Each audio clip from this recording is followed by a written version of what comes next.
Eu vou colocar para vocês como o Ministério da Saúde vai conduzir em relação à crise do coronavírus e em relação à saúde em geral.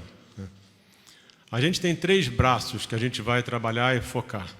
A gente tem o lado da informação, que a gente vai chamar um outro de infraestrutura, e o terceiro é a criação de uma diretriz que permita que estados e municípios abordem, criem políticas, programas, projetos em relação ao isolamento e ao distanciamento. Tá?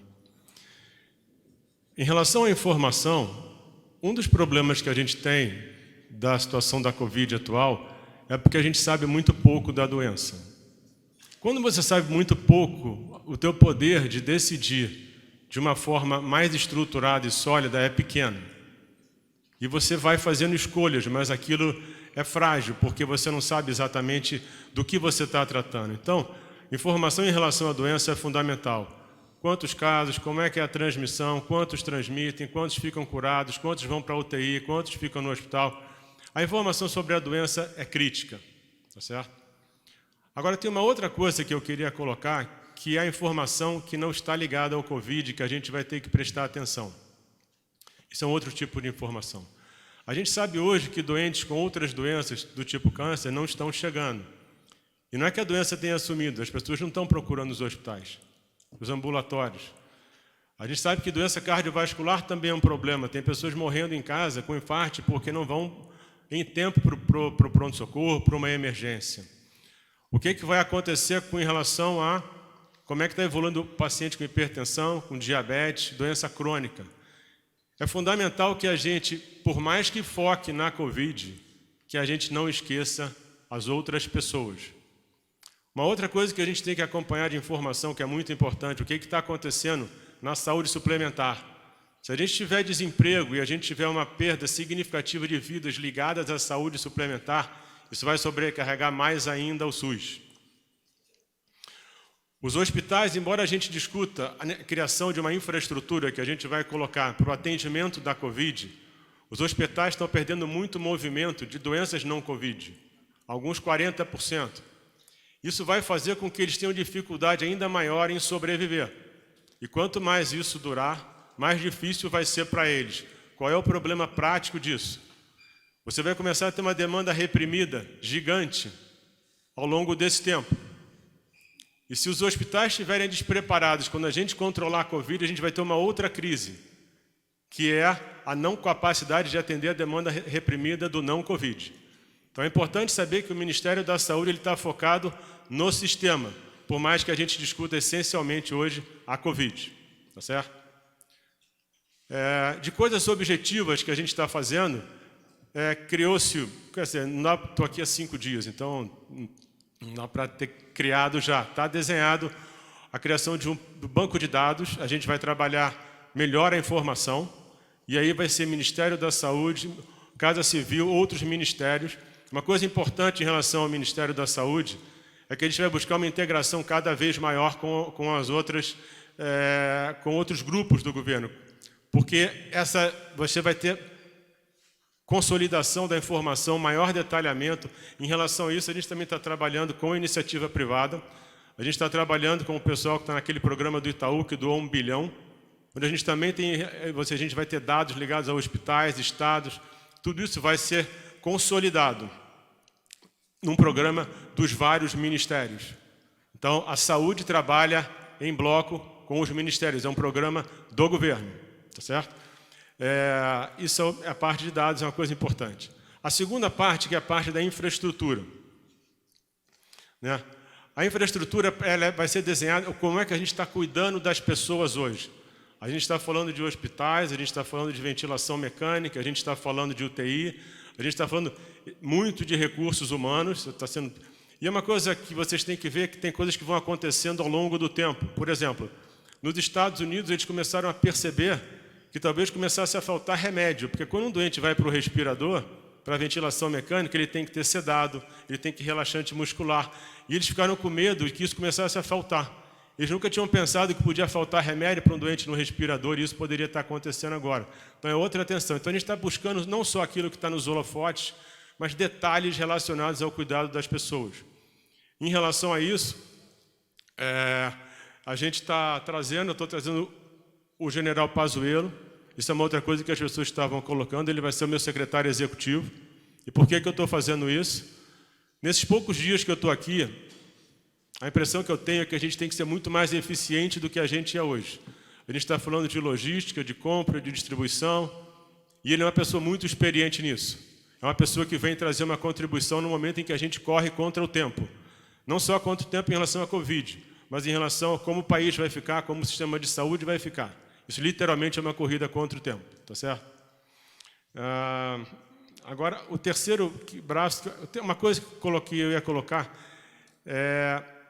o terceiro braço é a gente desenhar uma diretriz que possa dar suporte a estados e cidades para que desenhem seus programas em relação ao isolamento e ao distanciamento, né? Colocando um pouco em relação à saúde como um todo, a gente hoje tem 43.500 casos do coronavírus no Brasil. Se a gente imaginar que a gente pode ter uma margem de erro grande, digamos que a gente tem aí 100 vezes, isso aí é só um exemplo hipotético. A gente está falando em 4 milhões de pessoas, tá? 4 milhões de pessoas, nós hoje somos 212 milhões. Então, fora da Covid, tem 208 milhões de pessoas que continuam com suas doenças, com seus problemas e que têm que ter isso tratado, tá certo? E o que representam hoje 4 milhões de pessoas num país como esse? 2% da população. Se a gente sabe que, se existe aí o conceito que você tem que ter 70% da população contato com a doença para que ela seja imune, e a vacina vai levar talvez um ano e meio, entre 2 e 70, e se você não tem um crescimento explosivo da doença, que não está acontecendo no Brasil, a gente talvez nem chegue nesse número antes da vacina. Isso pode levar o quê? Um ano e meio? É impossível um país sobreviver um ano e meio parado. O afastamento ele é uma medida absolutamente natural e lógica na largada, mas ele não pode não estar acompanhado de um programa de saída. Isso é o que a gente vai desenhar. Isso é o que a gente vai dar suporte para estados e municípios, tá certo? Em relação a números, o que foi colocado hoje, uma coisa interessante, eu tenho os números aqui. O Brasil hoje é um dos países que melhor performa em relação à Covid, tá? A gente tem aqui, se você analisar mortos por milhão de pessoas, o número do Brasil é de 8,17. A Alemanha tem 15. A Itália, 135. Espanha, 255. Reino Unido, 90. Estados Unidos, 29. O nosso número é um dos melhores. Qual é o problema da Covid? Ela assusta porque ela comete muito rápido o sistema e os sistemas de saúde eles não são feitos para ter ociosidade. Você tem que trabalhar com eficiência máxima. Saúde é muito caro. Não dá para você trabalhar com ociosidade. Então, os hospitais trabalham quase que no limite. Quando você tem alguma coisa que sobrecarrega o sistema, é quase impossível você conseguir se adaptar na velocidade necessária. Então, isso é uma outra coisa em relação, quando eu falo em relação a trazer o general, é que eu acredito que ele possa de verdade ajudar a que a gente consiga criar um programa de ajuste e crescimento compatível com a necessidade que a gente tem hoje. Certo? Então, isso são as diretrizes que a gente vai ter. Em relação ao Brasil, hoje a gente tem 43 mil casos, 43.500.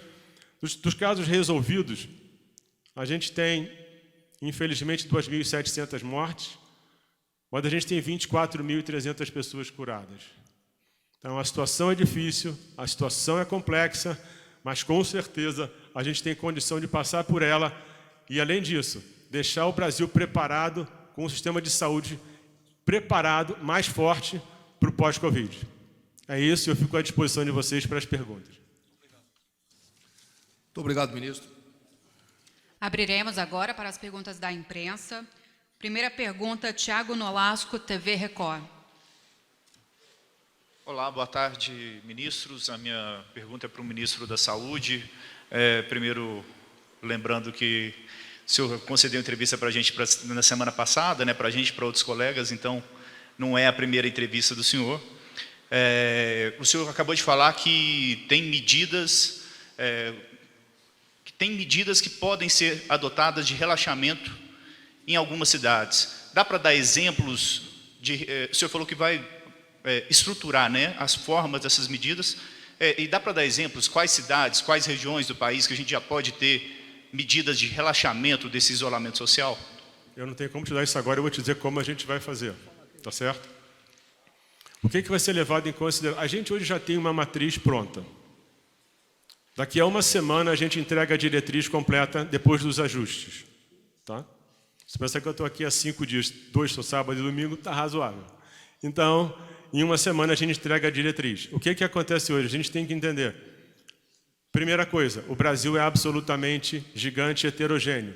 Não tem como uma diretriz dessa não ser customizada para as diferentes partes do país, para os diferentes estados e provavelmente para as diferentes regiões. E aí você vai computar qual é o número de casos novos que deve surgir, somado aos casos anteriores.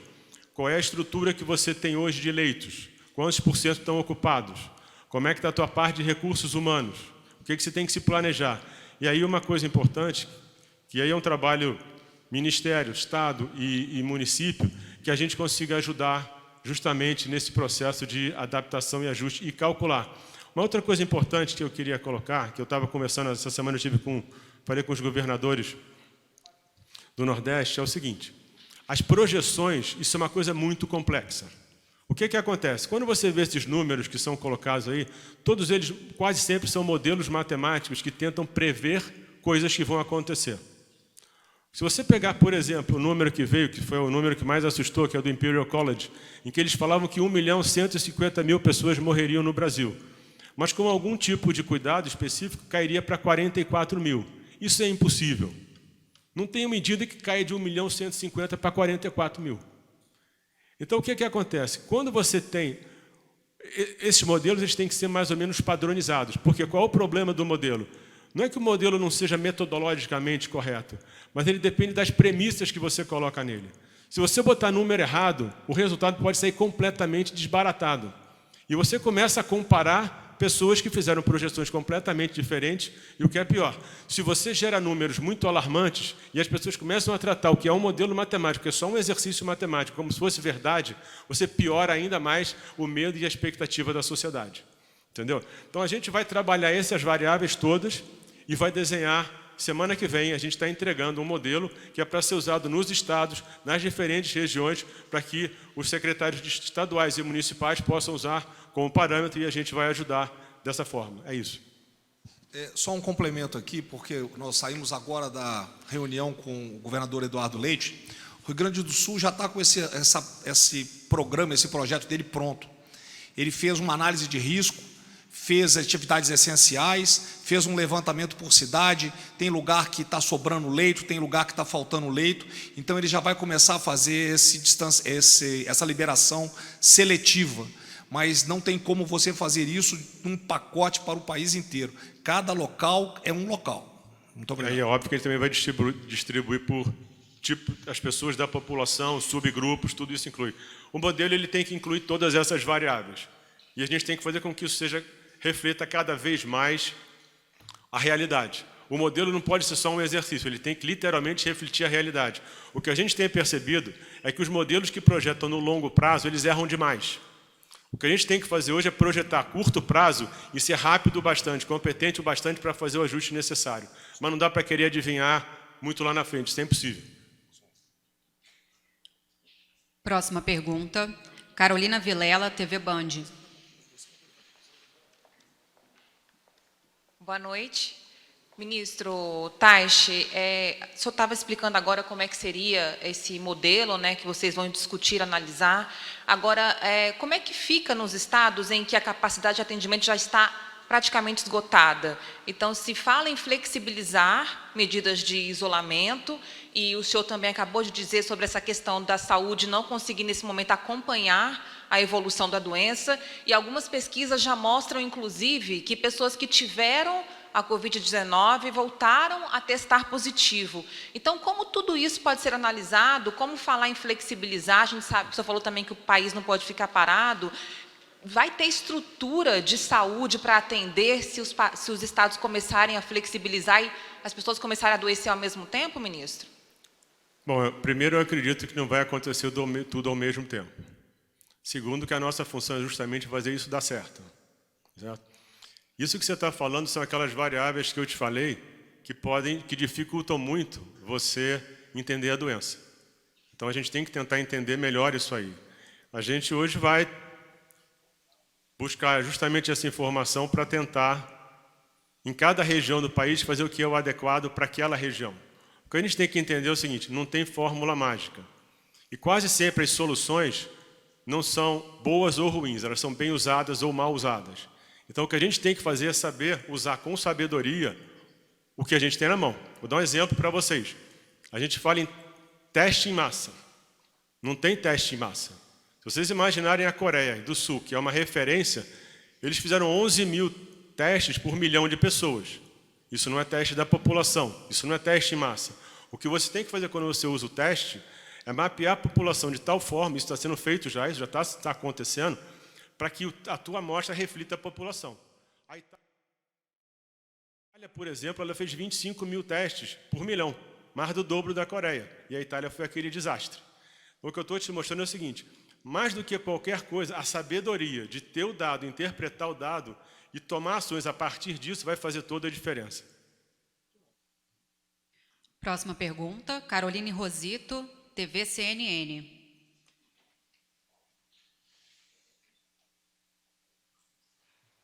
Boa tarde, ministros. Pergunta para o ministro Taishi. O senhor tem defendido bastante, nas suas primeiras falas, a testagem em massa. Aqui no Distrito Federal já começou esse teste. O senhor acredita que vai começar, então, flexibilizar essa questão do isolamento, como defende e pretende o presidente Jair Bolsonaro? Inclusive, o governador comentou que essa é a intenção de reabrir o comércio a partir de agora. E também, governador, se o senhor puder confirmar se a ideia de reabrir as escolas militares é a partir da próxima segunda-feira, dia 27. Obrigada. A gente tem que lembrar, a gente tem o teste para o diagnóstico e o teste para ver quem está imune ou não. Esses testes têm suas limitações. O que é importante agora é que a gente desenhe a forma ideal de distribuir os testes. Mas dentro do modelo que eu coloquei para vocês, obviamente, o monitoramento contínuo, você vai ter indicadores que digam o seguinte, volta.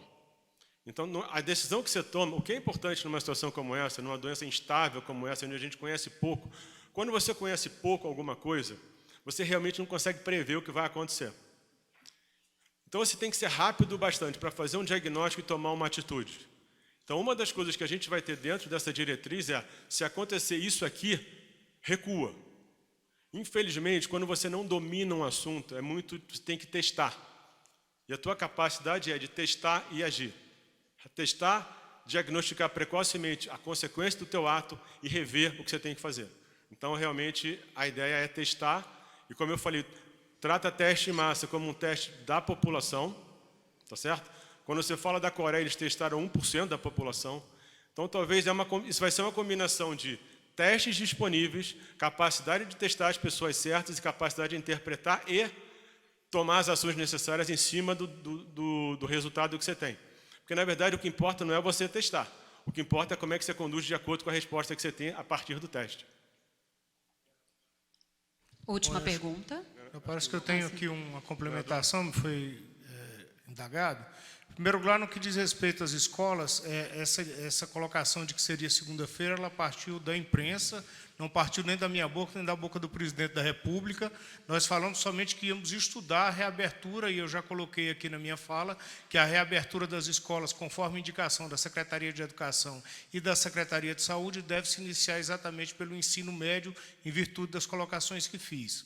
Reforçando a fala do ministro, e aí eu tenho visto muitas perguntas aqui, vocês tratam cada estado como se o Brasil fosse um só. Primeiro é que as medidas de isolamento, elas vão ser decididas pelos governadores e pelos prefeitos, já tem decisão do Supremo Tribunal Federal nesse sentido. E cada estado da federação tem uma configuração diferente. Por exemplo, no Distrito Federal, eu não posso abrir por regiões como o governador Eduardo Leite, porque aqui o Distrito Federal ele vive de um pêndulo. As pessoas vêm trabalhar aqui no centro, na capital, e voltam para as suas cidades. Então, aqui eu tenho que fazer a reabertura de uma forma diferente com o que vai ser feito no Rio Grande do Sul. Outra coisa que eu tenho observado também nas falas, e isso causa, de repente, uma divergência, é porque você tem cidades, por exemplo, em São Paulo, como é o caso da capital, em que o sistema está, assim, perto do colapso da saúde. Agora, você tem outras cidades do interior de São Paulo que você não tem sequer casos. Então, essas medidas elas têm que ser adotadas observando cada uma das regiões. E isso vai bem de encontro ao que coloca o ministro da Saúde nesse momento. Esses modelos eles têm que ser aplicados de acordo com as situações de cada uma das cidades, de cada um dos estados, e tomadas no momento certo. Então, é isso que tem que ser observado. Não adianta você comparar, por exemplo, o estado do Amazonas todo pelo que está acontecendo dentro da capital, Manaus. Nós temos que ter aí uma observação muito grande em relação a isso e saber diferenciar os modelos. E lembrando sempre que foi estabelecido, e está na nossa Constituição, que a competência ela é dividida entre União, Estados e municípios. E a responsabilidade, nesse momento, ela é maior de Estados e municípios no que diz respeito ao distanciamento social e à reabertura dos comércios. Como bem colocado pelo ministro técnico aqui, a importância do governo federal, nesse momento, é exatamente nos dar estrutura para dar segurança à população nesse momento de reabertura, e eu fiquei muito feliz com a fala do ministro aqui nessa assentada. Última pergunta. Júlia Lindner, o Estado de São Paulo. Boa tarde, ministros. Hoje foi apresentado para a gente um programa, né, de retomada econômica. Eu queria saber por que o ministro Paulo Guedes ou outros integrantes da equipe econômica não estão presentes, e também queria saber alguns detalhes sobre esse programa que foi apresentado. Por exemplo, quanto que contempla em recursos públicos, qual a previsão de geração de emprego, e só para finalizar, o secretário Salim Matar falou hoje também que o Brasil não tem espaço para gastar como um plano Marshall, como chegou a ser mencionado. Existe alguma contradição nessa fala, com a fala que tem sido feita pelo governo? Primeiro é o seguinte, não existe nenhum plano Marshall. Isso aqui existe o Pró-Brasil. Tá? Plano Marshall é outra coisa, dos Estados Unidos para fora. Isso aqui não é um programa de recuperação econômica.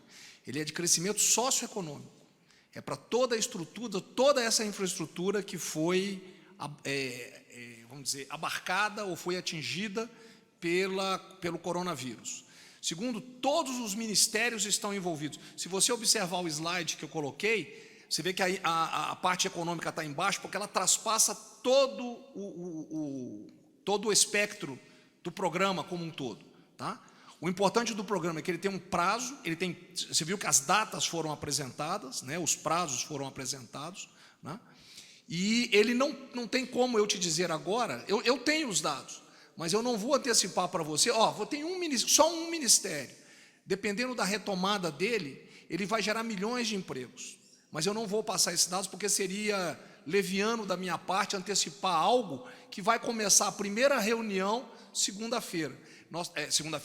sexta-feira. Os ministérios já têm alguns trabalhos realizados, nós vamos agora coordenar isso aí. Tá? E economia faz parte como um todo, ela não é o foco do programa, ela faz parte do programa, tá bom? Respondi a tua pergunta? Então, não tem nenhuma estimativa sobre a geração, assim, um detalhamento, né, sobre a estimativa, tanto em valores gastos, por exemplo? Temos, mas ainda seria leviano eu levantar isso aí para você. A finalidade é voltar, gerar empregos, recuperar infraestrutura e dar a possibilidade do Brasil recuperar toda essa perda que nós tivemos, para poder, daqui a um ano, ele continuar naquele processo que já vinha sendo estabelecido pelo governo Bolsonaro, de retomada, de crescimento do país como um todo, não é crescimento somente econômico. Tá? E tem alguma contradição com a equipe econômica e o restante do governo? Alguma Não, o divergência? ministro Paulo Guedes estava hoje na reunião, todos os ministros foram favoráveis ao programa, foi exatamente para sensibilizá-los sem nenhum problema. Tá bom? Só queria... Pergunta somente no microfone, por favor. Ministro Só para a gente fechar, falando alguma coisa objetiva, nesse período que eu estou aqui, ou um pouquinho antes, a gente distribuiu respiradores para o Ceará, Amazonas, Pernambuco e Rio de Janeiro. Tá? Outra coisa, a coletiva técnica vai voltar semana que vem. Eu estou aqui hoje, eu vou dar uma revisada no como vai ser o modelo, os dados vão estar no site do Ministério, e qualquer coisa que vocês queiram perguntar, vocês podem, a gente vai estar sempre disponível mesmo fora da coletiva. Obrigado. Está encerrada esta coletiva de imprensa. Boa tarde a todos.